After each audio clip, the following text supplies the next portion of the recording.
والسلام على رسول الله اللهم صل وسلم على نبينا محمد وآله محمد صلى الله عليه وآله وصحبه وسلم تسلیما كثيرا۔ عزیزان گرامی، صحیح بخاری اور مسلم کی روایت ہے، حضرت ابو ہریرہ رضی اللہ تعالی عنہ نے پیارے رسول صلی اللہ علیہ وسلم سے ہمیں ایک دعا بتائی ہے، لیکن اس دعا کو بیان کرنے کے ساتھ اس کے 5 فائدے بیان کیے۔ ایک ایسی دعا جو عمومی طور پر سب کو یاد ہوتی ہے،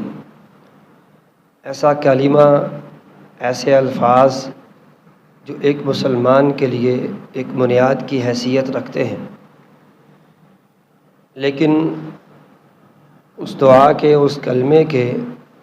5 فائدے ابو ہریرہ رضی اللہ تعالی عنہ نے بیان کیے ہیں۔ ان میں پہلا فائدہ یہ ہے، جو شخص بھی اس دعا کو پڑھ لیتا ہے، اللہ اس کے نامہ اعمال میں، اس کے کھاتے میں 10 غلام آزاد کرنے کا ثواب لکھ دیتے ہیں۔ 10 غلام آزاد کرنے کا ثواب، اس کا مطلب یہ ہے کہ آپ نے 10 لوگوں کو ان کی زندگیاں لٹا دی ہیں، ان کو کھلی فضاؤں میں سانس لینے کا موقع دے دیا ہے۔ ایک انسان کی خدمت کر دی جائے، اس کی مدد کر دی جائے، کتنا اہم ہے، اللہ کو کتنا پیارا لگتا ہے، تو 10 لوگوں کی زندگیاں ان کو لٹا دی جائیں تو یہ کتنا بڑا اللہ کے ہاں یہ عمل ہوگا۔ تو رسول اللہ صلی اللہ علیہ وسلم نے فرمایا ہے کہ 10 غلام آزاد کرنے کا ثواب مل جاتا ہے۔ دوسرا فائدہ وہ یہ ہے کہ ایک مسلمان کی اللہ اس کے نامہ اعمال میں 100 نیکیاں لکھ دیتے ہیں۔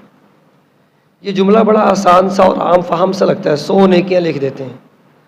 لیکن تھوڑا سا تصور کیجئے کہ قیامت کا دن ہے اور آپ سب جانتے ہیں ایک نیکی کم پڑ جائے تو انسان اپنے رشتہ داروں کے پاس جائے گا اور ڈھونڈتا پھرے گا مجھے کہیں سے ایک نیکی مل جائے۔ تو آج جن کی وجہ سے ہم ایک دوسرے کے ساتھ، اپنے والدین کی وجہ سے، اپنے بچوں کی وجہ سے کیا کچھ نہیں کر گزرتے، وہاں کوئی ایک نیکی نہیں دے گا۔ تو یہاں ہم کیا بات کر رہے ہیں، اللہ اس کے نامہ اعمال میں 100 نیکیاں لکھ دیتے ہیں، اس کے نامہ اعمال میں 100 نیکیوں کا اضافہ ہو جاتا ہے۔ تیسری بات یہ ہے کہ اس کے نامہ اعمال سے 100 برائیوں کا خاتمہ ہو جاتا ہے، اللہ اس کے نامہ اعمال سے 100 برائیاں ختم کر مٹا دیتے ہیں۔ اور اس کو بھی تصور کیجئے کہ میزان لگا ہوا ہے، ایک طرف ہماری نیکیاں ہیں، دوسری طرف گناہ ہے، تو گناہوں کا پلڑا اللہ نہ کرے باری ہو رہا ہو، وہاں سے 100 نیکیاں 100 برائیاں اور گناہ نکال دیے جائیں تو ہمارا نیکیوں والا پلڑا باری ہو جائے گا، تو وہاں اس 100 گناہوں کا یا 100 برائیوں کی کتنی اس کی سنگینی ہوگی کہ جس کی وجہ سے ہمارا گناہوں والا پلڑا باری پڑ رہا ہے۔ اور آپ جانتے ہیں سورۃ القاریہ کی روشنی میں کہ جس کا فمن ثقلت موازینہ، جس کا نامہ اعمال جو نیکیاں وہ باری پڑیں تو اس کا انجام کیا ہوگا، اگر برائیاں باری پڑ گئی تو اس کا انجام کیا ہوگا۔ تو اس تصور کو سامنے رکھتے ہوئے سوچئے گا کہ اگر اس کے نامہ اعمال سے 100 برائیوں کو نکال دیا جائے۔ چوتھی بات ایک مسلمان کے لیے وہ یہ ہے کہ اللہ اس کو سارے دن کے لیے شیطان سے محفوظ کر لیتے ہیں۔ اب یہ بات بڑی عام سی لگتی ہے، لیکن سوچئے گا کہ ایک انسان کا سب سے بڑا دشمن، اس سے انسان محفوظ ہو گیا، سب سے بڑے دشمن سے اس کو پناہ مل گئی ہے، تو اس سے بڑا اس کے لیے جو حفاظتی حصار وہ کیا ہو سکتا ہے۔ اور 5واں فائدہ جو بخاری مسلم کی روایت کے مطابق ابو ہریرہ رضی اللہ تعالی عنہ نے بیان کیا، وہ کیا ہے کہ رسول اللہ صلی اللہ علیہ وسلم فرماتے ہیں کہ اللہ کے پاس جتنے بھی اعمال کرنے والے آئیں گے، جتنے بھی اعمال اللہ کے سامنے پیش کیے جائیں گے، اس بندے کے برابر کوئی نہیں پہنچ سکتا۔ ہاں وہ پہنچ سکتا ہے جو وہ بھی پڑھ لے اتنا ہی۔ وہ دعا جس کی ہم بات کرنے جا رہے ہیں، جس کو ہم پڑھنے جا رہے ہیں، اس دعا کے پڑھنے پر کوئی اس کے برابر نہیں آ سکتا۔ وہ بندہ آ سکتا ہے جو وہ بھی پڑھنی شروع کر دے۔ تو عزیزان گرامی،